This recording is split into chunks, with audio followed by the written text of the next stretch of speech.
Bonjour à tous, Simon Vesperini. Format inhabituel, sujet inhabituel, mais vous savez, bon, je me suis jamais trop intéressé à Maître Gims. Même quand je dis son nom, j'ai l'impression déjà de me moquer de lui, alors que là c'était pas l'objectif. Mais je me souviens qu'à une époque, on nous le présentait comme le nouveau Jacques Brel. Et moi, vous savez, ou peut-être pas, enfin vous le saurez, je suis un grand fan de Jacques Brel. Et je me suis dit, peut-être s'intéresser à lui, on sait jamais. Et c'est intéressant de voir l'évolution, en fait, de la culture française, hein, en tout cas de la culture francophone, puisque Jacques Brel était belge, et que Maître Gims est français. Enfin, il me semble. Et on vient de m'envoyer ça, un ami vient de m'envoyer ça, franchement, ouais, c'est le grand Jacques, en plein, total. Allons-y. Particulier. Je vais me concentrer sur le continent africain, à 1 million de %. 1 million de %, je vais mettre toute ma force aujourd'hui sur l'Afrique. 1 million de % quand même. C'est pas mal déjà, ça commence bien. On sent qu'il est passionné de mathématiques. Tu vois?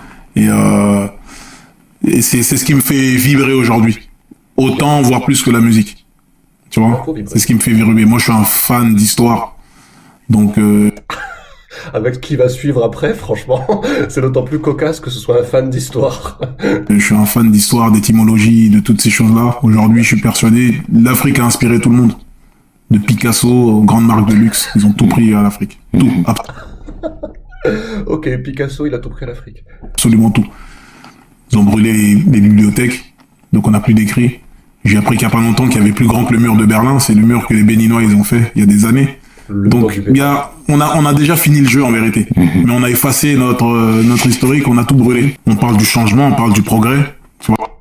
Bon, on comprend déjà que il faut qu'on s'excuse. En fait, les Français s'excusent déjà beaucoup, mais selon Maître Gims, ils ne s'excusent pas encore assez. Moi, je m'excuse personnellement, je suis désolé qu'on ait tout brûlé. La Côte d'Ivoire, c'est un pays que je félicite. Ça avance, ils sont sur un projet du métro de métro là, carrément. Okay. On parle de faire un métro, tu vois, ça avance en fait. Le futur, normalement, chez nous, à l'époque de l'Empire de Couche, il y avait l'électricité. Les pyramides qu'on voit là, au sommet, il y a de l'or. L'or, c'est le meilleur conducteur pour l'électricité.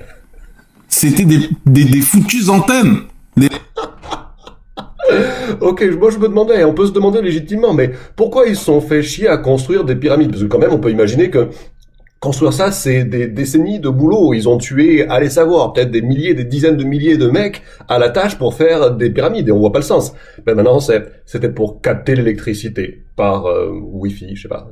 Les gens avaient l'électricité. Les gens, ils n'arrivent pas à comprendre ça. Non, j'arrive pas. Les Égyptiens, la science qu'ils avaient, ça dépasse l'entendement. Ah ouais, c'est ouf. Et les historiens le savent. L'Afrique a peuplé l'Europe avant les Européens. On les appelait les Afropéens. Les Afro quoi? Les Afropéens.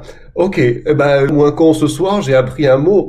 Alors, d'un côté, si on veut être juste, à l'origine, le continent originel de la Terre, quelque part, on sait, en tout cas, on imagine qu'il était au niveau de ce qu'est l'Afrique aujourd'hui. Donc, quelque part, le berceau de l'humanité, on peut dire que c'est l'Afrique. C'est vrai. D'un autre côté, de là à dire que ce sont les Africains qui ont colonisé les autres continents qui n'existaient pas encore à l'époque, ouais. Oui, continuons. Ils ont été décimés par les vrais Européens, entre guillemets, qui venaient d'Asie. Oui, les vrais Européens, c'est ceux qui viennent d'Asie. Les vrais Européens, ils sont pas en Europe, ils ont jamais été en Europe. Les vrais Européens, ce sont les Asiatiques. Ok. Qu'on nous appelait les Yamnayad. Tu vois? Toi aussi. 50 000 ans avant les Européens, la notion de la chevalerie, on l'avait déjà. Tu retrouves aujourd'hui des tableaux qui sont classés... cachés dans des catacombes où c'est des Renois qui sont en mode chevalier, Sir Lancelot, tout ça. Le Renoir Sir Lancelot, et vas-y. Bien sûr, ça existait déjà. Bien sûr. C'est juste qu'il faut connaître notre histoire. On veut nous faire croire que notre histoire, elle a commencé sur un négrier, on est en train de ramer en sueur. Non. Franchement.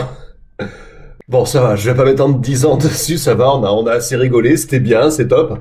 Franchement, ce que j'en retire de tout ça, moi, c'est que c'est la honte pour les Africains. Sincèrement, là, ils chantent pas mal, hein, je sais pas, de ce que j'ai entendu, je m'en fous en fait, mais quand ils parlent au nom des Africains pour défendre l'Afrique, moi je suis Africain, le mec il me met une honte pareille, franchement, mais je le déteste, c'est la honte de l'Afrique en fait, vraiment.